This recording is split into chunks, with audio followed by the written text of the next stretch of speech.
Je mérite de ça. Ce prix-là, c'est Marie-Noël qui a elle-même initié et qui a trouvé ce rempli Bonjour Marc. Bonjour.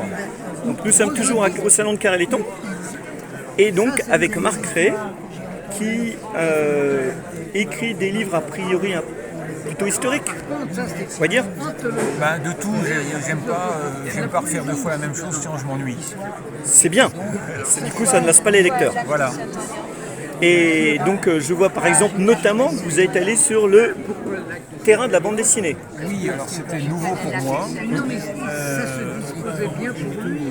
Je voulais, on m'avait demandé d'écrire une bande dessinée sur un scénario de bande dessinée sur Semur en Auxois, ce qui me convenait tout à fait parce que en fait la bande dessinée se situe à la fin du Moyen-Âge et les monuments qu'on voit maintenant à Semur, pour une grande partie, existaient déjà à l'époque. Donc ça permettait de faire une visite touristique de Semur à cette époque-là.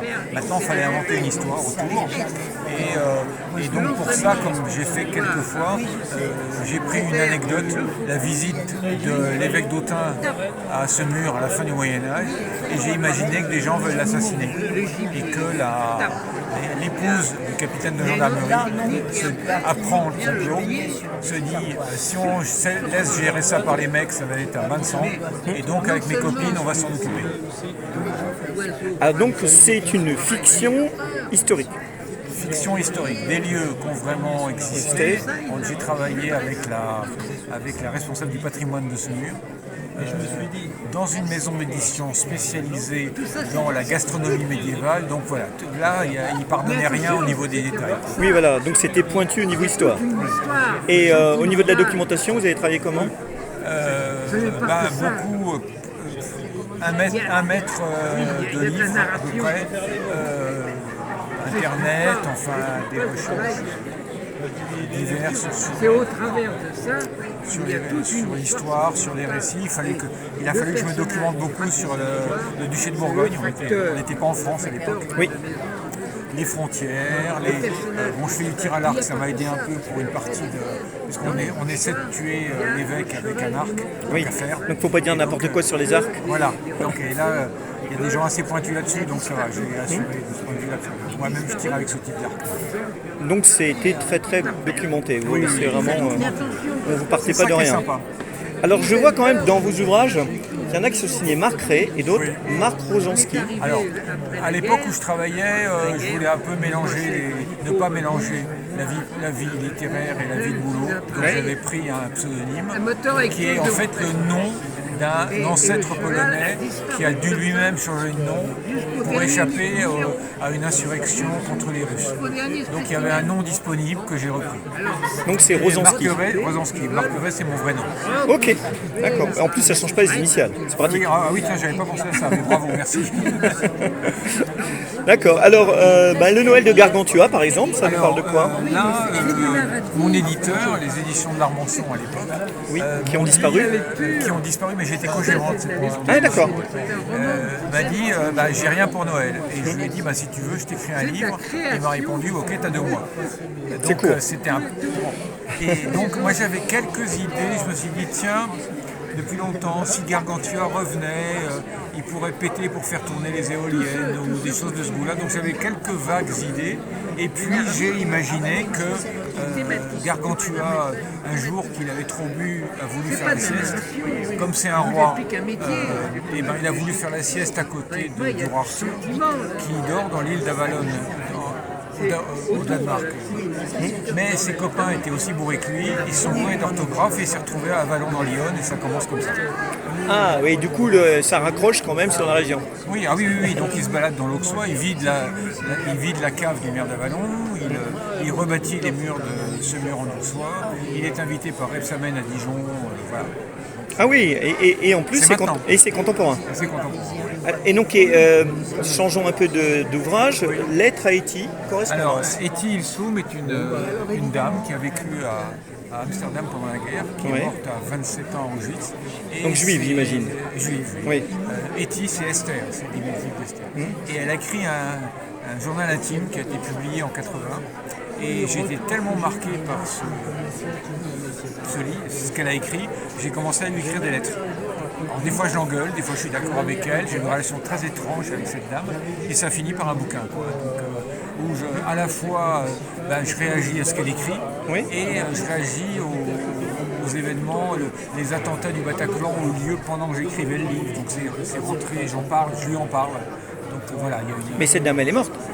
Elle est morte à Auschwitz. Oui, donc c'est des lettres fictives. C'est tout le problème.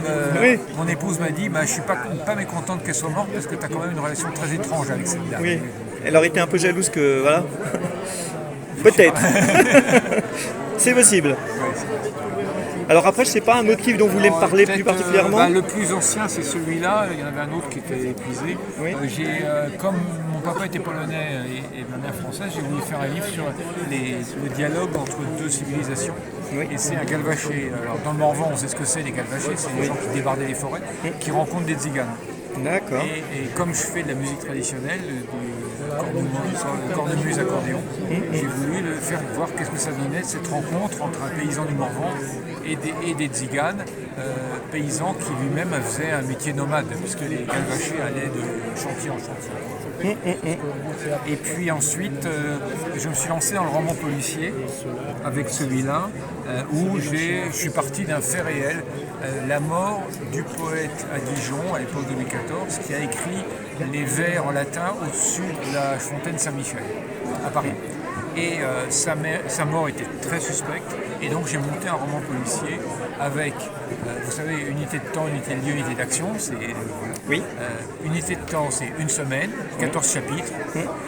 Unité de lieu, on visite tout Dijon, et unité d'action, on suit le héros qui est Bernard de Lamonnois, qui est un académicien qui a sa rue à Dijon. Ah d'accord, oui c'est intéressant, effectivement.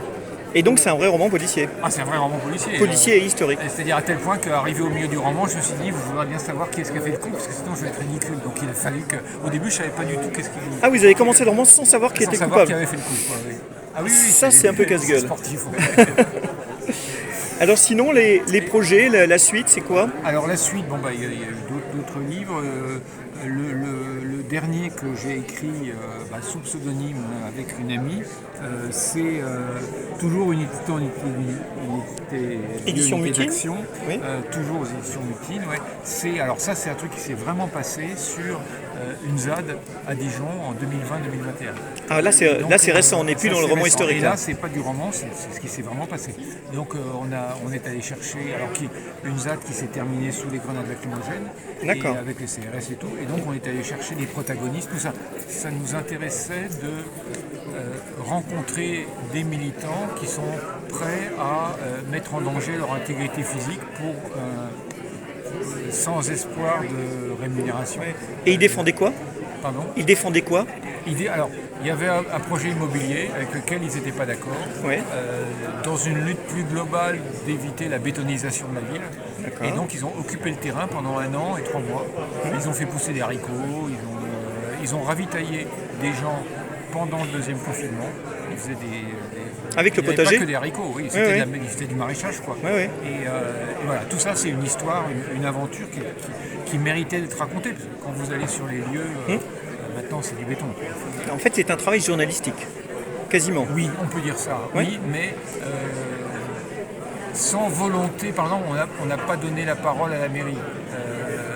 Donc on a fait apparaître le côté sombre de cette lutte, parce que c'est des humains, mais c'est pas un travail. Je dis c'est un travail qui n'est pas partisan, qui est partisan mais pas militant. Oui, bien sûr. C'est pas de la géographie, mais c'est un point de vue. Oui, c'est un journalisme d'opinion. Oui, un journalisme d'opinion, voilà, merci. Je réutiliserai celle-là. Tant que c'est pas une opinion d'extrême droite, tout me va. Pas franchement, non, c'est pas vraiment le genre. C'est dans la mouvance des soulèvements de la terre, de tous ces trucs-là. Mais très bien, très bien. Mais écoutez, merci, puis à une prochaine fois sur notre salon. Une prochaine fois sur un autre salon. Merci, au revoir. Et bonne journée.